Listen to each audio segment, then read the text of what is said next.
welcome to an Insider Special Report as we preview the Scrimmage in Frisco. Well, Mighty Joe, the Scrimmage in Frisco will be the 12th practice of spring. It's the second scrimmage, this season. You're in Midland. Yeah, you had your Jaeger shots from that. You had your takeaways from that. But what are you looking, I guess, for the most out of the Scrimmage in Frisco? Yeah, it's all on the offensive side of the ball mainly. I mean, I hesitate to say that, that the defense has got all the answers and everything, because obviously it doesn't. But I think at this point it is clearly ahead of the offense and is looking pretty good all the way around. But on the offensive side of the ball, I think there's still plenty of work to be done. What I would like to see is just sort of more dynamism out of the offense. I mean, more explosive plays, more guys putting a toe in the turf and making people miss. I would love to see some deep shots and some deep balls completed. That's got me a little bit concerned, is with this offense and this receiving core in particular.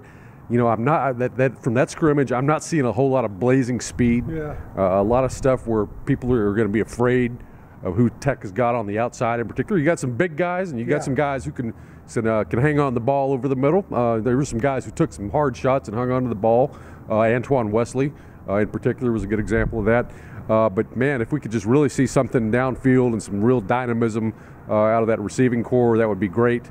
I think with your running backs, what you see is what you're going to get. You got pluggers. You got guys who are just going to line up and get you 4 or 5 yards, tough yards when you need them, which is a good thing. I don't think you're going to see Tony Dorsett out there for the Red Raiders in the backfield, or Byron Hanspard, or anybody quite like DeAndre Washington. So I think we know what we've got kind of at running back. But that receiving core, I would like to see a little bit more explosion out of it. Yeah, and I think when you think receivers, then you got to automatically have to go to quarterback, and that's been a main storyline. And then of course, with Jed Duffy being one of the 4 Tech players who was suspended, and then he came back to practice this week, and then Kingsbury said on Tuesday after practice that he wasn't sure if those 4 players were going to travel to Frisco or not. He hadn't made up his mind. I'm hoping for the benefit of the team that Duffy does go, because he probably needs the work.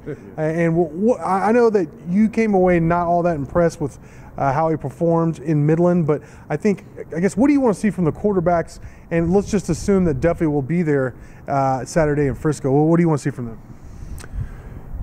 Yeah, now first off, let me say that I was actually pretty impressed with Alan Bowman. Yeah. And I mean, for a true freshman coming out there, his first scrimmage, first time in front of a big Texas Tech audience, man, I thought he looked pretty darn sharp.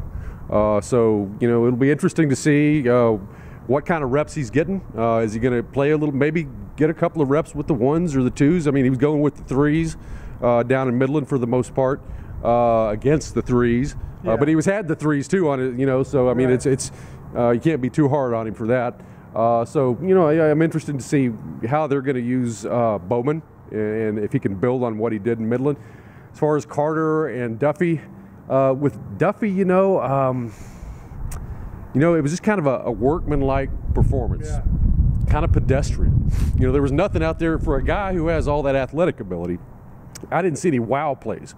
Yeah. There was nothing that made me think, whoa, well, there's a little bit of Mahomes in there, right. or even Robert Hall from going way on back. And a part of that is the way it is with no contact on quarterbacks. You really can't see what they can do in a situation where you got a broken field. You know. For the record, Mahomes wasn't a very good practice quarterback either. But then when the lights came on, I mean, obviously he was a magician. Right. I think definitely. I think you just want to see them play mistake-free ball for the most part. You know what I mean?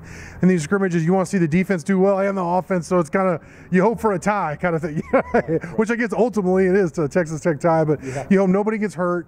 And then it's a big recruiting opportunity. I know Zach Tanner on the site and myself have confirmed at this point over 65 guys who are going to be in attendance, but we're expecting more than 100 actually, and double-digit 4-star guys too. So the one drawback is that due to recruiting rules, the coaches won't actually be able to interact with them. But they do get to show off the brand and what they're about. And then, of course, they will host some of these same guys and then some other guys on the spring game back here at the Jones the following weekend. So it's a great opportunity for fans to go out and see, what the Red Raiders have, a kind of a preview, and then also, like I said, a great recruiting opportunity there. And I think it juices up. The players are excited all week. They know they're going to go play on stage in front of fans. So it's a great event all the way around. I think it's a bit of marketing genius, honestly, from Texas Tech that they have this event in Frisco. So stay tuned to InsideTheRedRaiders.com for coverage of that event. Mighty Joe, as always, great stuff from you. Thank y'all for watching, and until next time.